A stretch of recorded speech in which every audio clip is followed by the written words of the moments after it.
Doctor care homeopathy అన్ని బ్రాంచ్ల్లో free consultation మరియు 25% అన్ని మందులపైన గొప్ప డిస్కౌంట్. ఎవడో పిల్ల పిత్రేగాడు పెద్ద పిత్రేగాడు ఎవడో 10 మంది తిడుతున్నారని వాళ్ళ గురించి ఆలోచిస్తే మనం ఏం చేయలేం. స్టేజీలెక్కి పిచ్చి పిచ్చిగా మాట్లాడటం లేదా చిన్న చిన్న ఆర్టిస్టులు పెట్టుకొని ఏదంటే అది మాట్లాడిస్తే ఇంకా చులకన అయిపోతారు. ఉన్న కొంచెం సింపతి కూడా పోగొట్టుకున్నారు మొన్న మీటింగ్ తో. అంతే ఎవడో ఏమని ఎవడో పిల్ల పిత్రేగాడు పెద్ద పిత్రేగాడు ఎవడో 10 మంది తిడుతున్నారని వాళ్ళ గురించి ఆలోచిస్తే మనం ఏం చేయలేం. కాయలు ఉన్న చెట్టుకే రాళ్ల దెబ్బలు అంటారు. ఎక్కడ కొడతాము? కాయలు లేని చెట్టుకు రాయేయం కదా. మామిడికాయో జాంకాయో లేదా నేరేడు పండు ఫుల్గా ఉంటేనే కదా రాయేసి కొట్టి లాక్కుంటాం. సో పొలిటికల్ అజ్ఞానులు పొలిటికల్ జోకర్స్ మాట్లాడే పట్టించుకోకూడదు. మీరు ఒక్కసారి యూట్యూబ్ కొట్టండి, నా గురించి వాళ్ళ ఇంట్లో వాళ్ళు చూసినా కూడా రక్తం కారుతుంది వాళ్ళ ముక్కుల్లో చెవుల్లో కూడా. అంత వల్గర్ గా అంత. నాకు ఎవడో ఒకటి పంపిస్తారు, అమ్మ నీ గురించి ఇలా చేశారు, వాడిని కొట్టేయాలి నరికేయాలి పొడి చేయాలంటారు. నేను చెప్పాను, వాడు ఒక అమ్మ అబ్బాయి కొడితే అట్లా రాయడయ్యా, వాడి మమ్మీ డాడీ కరెక్ట్ గా లేదు కాబట్టి వాడి ఫ్రస్ట్రేషన్ మన మీదే చూపిస్తాడు. ఇలాంటి వాళ్ళు కూడా ఉంటారు, వదిలే అని చెప్తాను. లేకపోతే అసలు ఎట్లా తయారయ్యారంటే పొలిటికల్ అనేది స్ట్రైట్ అవే పాలిటిక్స్ ఉండాలి. నువ్వేం చేస్తావు నేనేం చేస్తా ప్రజలకి. నువ్వు చెప్పిన మేనిఫెస్టో కానీ నేను చెప్పిన మేనిఫెస్టో, లేదా నువ్వు అధికారంలో ఉన్నప్పుడు నువ్వు చేసి మెప్పించు, లేదా మేము వచ్చినప్పుడు మేము చేసి మెప్పిస్తాం. అంతేగాని వల్గర్ గా మాట్లాడటం వల్ల అబద్ధాలు చెప్పడం వల్ల ఏమొస్తుంది? ఈ రోజు భారతదేశంలో టూరిజం 3rd ప్లేస్ లో ఉంటే రోజా 18వ ప్లేస్ కి వెళ్ళిపోయింది. నువ్వు వచ్చాక నువ్వు దిగిపోయే రోజుకి 20 ప్లేస్ కి వస్తుంది అంటాడు. అంటే వాళ్ళు ఎంత అజ్ఞానంలో మనం తిరుగుతున్నారు. కాబట్టి వాళ్ళకి విలువలు లేవు, వాళ్ళకి ఏమంటారు, ఒక నీతి లేదు, ఒక నిజాయితీ లేదు, ఒక విలువ లేదు. సో అలాంటి వాళ్ళ బుర్రల్ని వాళ్ళ ఆలోచనల్ని వాళ్ళ దిగజారుడు రాజకీయాల్ని భోగి మంటల్లో వేసి కాల్చేయాలి అన్నారు. మేడం అన్స్టాపబుల్ ఎందుకు అన్స్టాపబుల్ ప్రోగ్రామ్ కి మీరు ఎందుకని? నేనా యాక్చువల్గా నేను చాలా ఇంట్రెస్ట్ గా వెళ్దాం అనుకున్నా కానీ నాకు అప్పుడు అసెంబ్లీ సెషన్స్ ఉన్నాయి. ఎందుకంటే బాలయ్యబాబు గారు నేను 7 మూవీస్ చేసాం, అది హిట్ కాంబినేషన్. కానీ ఎప్పుడైతే చంద్రబాబు నాయుడు గారితో ఆయన అన్స్టాపబుల్ చేసిన తర్వాత అది చూసాక నాకు ఇంకా షోకి వెళ్ళాలనిపించలేదు. ఎందుకంటే మా అందరికీ దైవం ఎన్టీఆర్ గారు, సావిత్రి గారు. సో అలాంటి ఎన్టీఆర్ గారిని ఫూల్ని చేసే విధంగా ఎన్టీఆర్ గారికి వెన్నుపోటు పోవడం కరెక్ట్, ఎన్టీఆర్ రాంగ్, ఎన్టీఆర్ మంచోడు కాదు అందుకే ఆయన్ని దించేశాము అని వాళ్ళ బావకి సపోర్ట్ చేయడం అనేది కరెక్ట్ కాదు. ఎందుకంటే ఆయన బ్రతికున్నప్పుడు బావ వెన్నుపోటు పొడిచి చంపేస్తే చూస్తూ ఉన్న బాలకృష్ణ ఇన్నేళ్ల తర్వాత మళ్లీ వాళ్ళ నాన్నని చంపేసే విధంగా ఆ యొక్క షో జరగటం అనేది కరెక్ట్ కాదనిపించింది.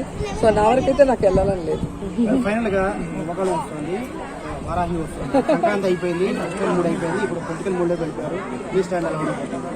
సంక్రాంతి గంగిరెద్దులు వస్తాయి, మళ్ళీ వెళ్ళిపోతాయి, మళ్ళీ సంక్రాంతికి వస్తాయి. అలాగే యువశక్తి యువగలం అనేది ఎంతవరకు యువతని చేసింది అనేది కూడా యువత ఆలోచిస్తుంది. ఎందుకంటే మన పవన్ కళ్యాణ్ గారు జనసేన పార్టీ పెట్టిన తర్వాత ఎలక్షన్ వాళ్ళకి ఏమంటారు, ఒక నీతి లేదు, ఒక నిజాయితీ లేదు, ఒక విలువ లేదు.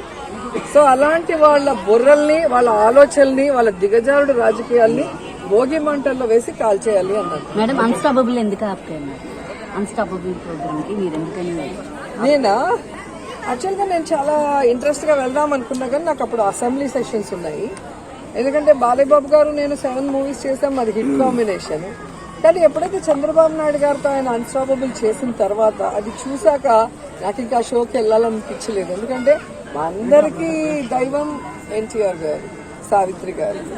సో అలాంటి ఎన్టీఆర్ గారిని ఫూల్ని చేసే విధంగా ఎన్టీఆర్ గారికి వెన్నుపోటు పోవడం కరెక్ట్, ఎన్టీఆర్ రాంగ్, ఎన్టీఆర్ మంచోడు కాదు అందుకే ఆయన్ని దించేశాము అని వాళ్ళ బావకి సపోర్ట్ చేయడం అనేది కరెక్ట్ కాదు. ఎందుకంటే ఆయన బ్రతికున్నప్పుడు బావ వెన్నుపోటు పొడిచి చంపేస్తే చూస్తూ ఉన్న బాలకృష్ణ ఇన్నేళ్ల తర్వాత మళ్లీ వాళ్ళ నాన్నని చంపేసే విధంగా ఆ యొక్క షో జరగటం అనేది కరెక్ట్ కాదనిపించింది.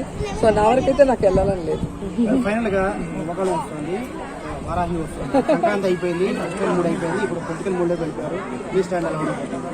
సంక్రాంతి గంగిరెద్దులు వస్తాయి, మళ్ళీ వెళ్ళిపోతాయి, మళ్ళీ సంక్రాంతికి వస్తాయి. అలాగే యువశక్తి యువగలం అనేది ఎంతవరకు యువతని చేసింది అనేది కూడా యువత ఆలోచిస్తుంది. ఎందుకంటే మన పవన్ కళ్యాణ్ గారు జనసేన పార్టీ పెట్టిన తర్వాత ఎలక్షన్ ఒకసారి అంటే స్టిల్ ఇప్పటికీ కూడా ఇంకా మన సినిమా రంగాన్ని చులకనగా చేసి మాట్లాడే కొంతమంది ఉన్నారు కదా, వాళ్ళు ఇప్పటికైనా ఈ తెలుగు సినిమా స్థాయి పురోగతిని చూసైనా అలాంటివి మానుకోవాలని మనస్ఫూర్తిగా కోరుకుంటున్నాను. వాళ్ళు ఎలాంటి వాళ్ళంటే, మా అబ్బాయికి చదువు సంధ్య లేదు, గాలికి తిరుగుతూ ఉంటాడు, కొంచెం సినిమాల్లోకి తీసుకెళ్ళండి అంటారే అలాంటి వాళ్ళు. ఒక ఆడపిల్ల సినిమాల్లోకి వస్తానంటే చెడబుట్టావు కదే అని తిడుతుంటారే అలాంటి వాళ్ళు. అలాగే ఎక్కడైనా ఒక అత్యాచారాలు జరిగినప్పుడు సినిమాలు చూసి చెడిపోయారు అంటుంటారు కదా అలాంటి వాళ్ళు. అలాగే ఏదైనా ఒక నడి రోడ్డు మీద మర్డర్ జరిగినప్పుడు ఆ సినిమా చూసి ఇన్ఫ్లుయెన్స్ అయ్యి ఇలా జరిగింది అని అంటుంటారు కదా సోకాల్డ్ సంస్కర్తలు ఎవరో అలాంటి వాళ్ళు. వీళ్ళందరూ ఇలా ఈ సినిమా రంగాన్ని కొంచెం చులకనగా మాట్లాడడం ఇక నుంచి అయినా తగ్గించాలని మనస్ఫూర్తిగా కోరుకుంటున్నాను. ఎందుకంటే మా సినిమా ఎప్పుడూ అందరికీ మంచే నేర్పిద్ది తప్ప చెడు ఎప్పటికీ నేర్పించదు. 10th క్లాస్ ఫెయిల్ అయిన సచిన్ టెండూల్కర్ గొప్పవాడు అయ్యాడు అంటే మనం అందులో ఆయన ఎలా గొప్పవాడు అయ్యాలి అని నేర్చుకోవాలి, కానీ ఎలా 10th క్లాస్ ఫెయిల్ అయ్యాడు అనేది మనం నేర్చుకోకూడదు కదా. అలాగే సినిమాల్లో కూడా మంచి చూపించాలంటే ముందు చెడు చూపిస్తారు.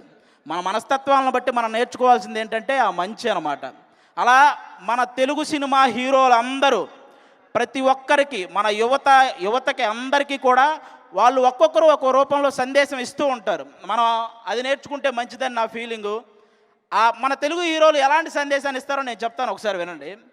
మన ఇప్పుడు ఇంట్లో దేవుడికి దండం పెట్టుకొని ఒక పల్లెటూరు నుంచి ఇక్కడికి బయలుదేరి వచ్చి ఆయన్నే దేవుడుగా కొలిచే స్థాయికి ఎదిగిన నందమూరి తారక రామారావు గారిని చూసి నేర్చుకోండి. కృషి ఉంటే ఖచ్చితంగా మనుషులు ఋషులవుతారు అని. తన 90 ఏళ్ల నిజ జీవితంలో కానీ 70 ఏళ్ల నట జీవితంలో కానీ ఒక చిన్న మచ్చ కూడా పడకుండా ఎదిగినటువంటి అక్కినేని నాగేశ్వరరావు గారిని చూసి నేర్చుకోండి. విజయం ఎంత ముఖ్యమో వినయం కూడా అంతే ముఖ్యమని. తెలుగు సినిమా ఏ స్థాయికి వెళ్ళినా అల్లూరి సీతారామరాజు అనే సినిమాకు ఒక స్థాయి ఉంటుంది. అలాంటి గొప్ప చిత్రాలు తీసి, అలాగే ఏదైనా సినిమా ఫెయిల్ అయ్యి ఆ ప్రొడ్యూసర్కి తిరిగి డబ్బులు ఇవ్వాలి అనే ఒక సంస్కృతిని తీసుకొచ్చి పెట్టిన సూపర్ స్టార్ కృష్ణ గారి గురించి ఆయన చూసి నేర్చుకోండి. విజయాలకు పొంగిపోకూడదు, అపజయాలకు కృంగిపోకూడదు అని. అలాగే ఇంటికి వచ్చిన వాడు శత్రువు అయినా సరే వాడికి ముందు అన్నం పెట్టి ఆ తర్వాత మాట్లాడాలి అనే మంచి మనసున్న కృష్ణరాజు గారిని చూసి నేర్చుకోండి. మనం ఎదిగిన తర్వాత ఎప్పుడు అవతల వాడికి పెట్టే స్థితిలో ఉండాలి, కానీ అవతల పొమ్మని నెట్టే స్థితిలో ఉండకూడదు అని. అలాగే మన డబ్బు పేరు ఇలాంటివి ఈజీగా సంపాదించవచ్చు, కానీ సంపాదించిన డబ్బును కాపాడుకోవటం చాలా కష్టం. అలా కాపాడుకొని చూపించి బతికినంతకాలం రాజులా బతికిన శోభన్ బాబు గారిని చూసి నేర్చుకోండి.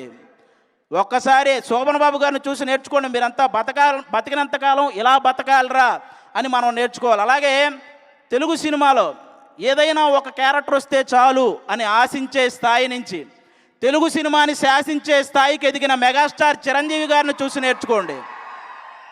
ఏదైనా ఫెయిల్ అయ్యుద్ది, కానీ హార్డ్ వర్క్ అనేది ఎప్పటికీ ఫెయిల్ అవ్వదు అని. వాళ్ళ అమ్మగారు క్యాన్సర్ వచ్చి చనిపోతే బసవతారకం అనే క్యాన్సర్ హాస్పిటల్ పెట్టి ఏ అమ్మకి అలాంటి స్థితి రాకుండా చూస్తున్నటువంటి బాలకృష్ణ గారిని చూసి నేర్చుకోండి. బాగా బ్రతకడం అంటే మనం మాత్రం బ్రతకడమే కాదు, పక్కన కూడా బ్రతికించాలి అని. అలాగే ఆర్టిస్ట్ అంటే డబ్బు పేరే కాదు, ఆరోగ్యం కూడా బాగుండాలని 6-10 వయసులో కూడా నవమన్మధుల్లా తిరుగుతున్న నాగార్జున గారిని చూసి నేర్చుకోండి. ఆరోగ్యం బాగుంటే అన్నీ బాగుంటాయి అని. ఒక ప్రొడ్యూసర్ కొడుకై ఉండి వాళ్ళ నాన్నగారికే కాకుండా ప్రతి ప్రొడ్యూసర్కి లాభాలు వచ్చేలాగా సక్సెస్ రేట్ను మెయింటైన్ చేస్తూ హిట్ల మీద హిట్లు ఇచ్చిన విక్టరీ వెంకటేష్ గారిని చూసి నేర్చుకోండి.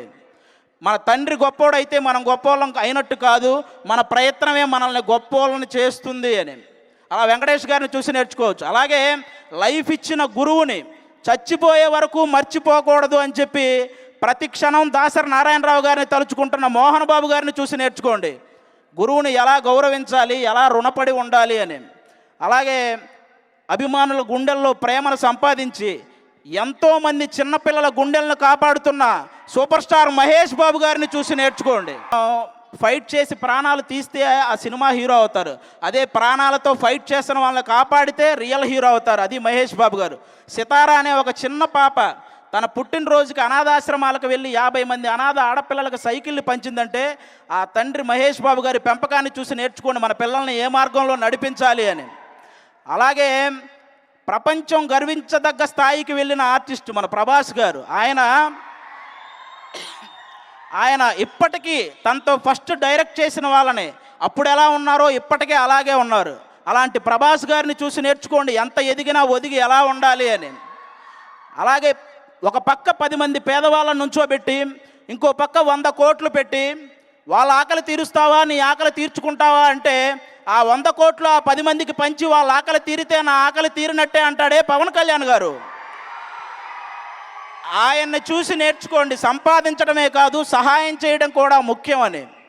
అలాగే 20 ఏళ్ళ వయసులో మనకు ఆడుకోవాలా చదువుకోవాలా అన్న కన్ఫ్యూజన్లో ఉంటే అదే 20 ఏళ్ళ వయసులో ఇండస్ట్రీని ఒక ఆట ఆడుకున్న జూనియర్ ఎన్టీఆర్ గారిని చూసి నేర్చుకోండి, ఎంచుకున్న రంగంలో ఎలా దూసుకెళ్ళాలి అని.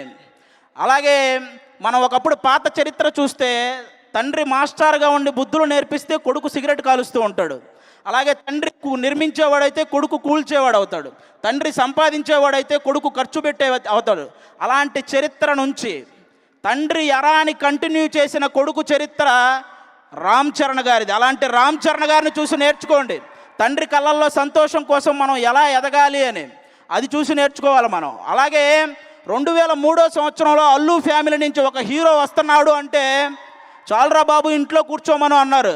జస్ట్ 20 సంవత్సరాలు తిప్పి కొడితే నేషనల్ అవార్డు వచ్చి ఇంట్లో కూర్చుంది. అది అల్లు అర్జున్ గారి రేంజ్. ఆయన చూసి నేర్చుకోండి, ఎవరిని తక్కువ అంచనా వేయకూడదు, వేస్తే అంచనాలకు మించి ఎదుగుతారు అని.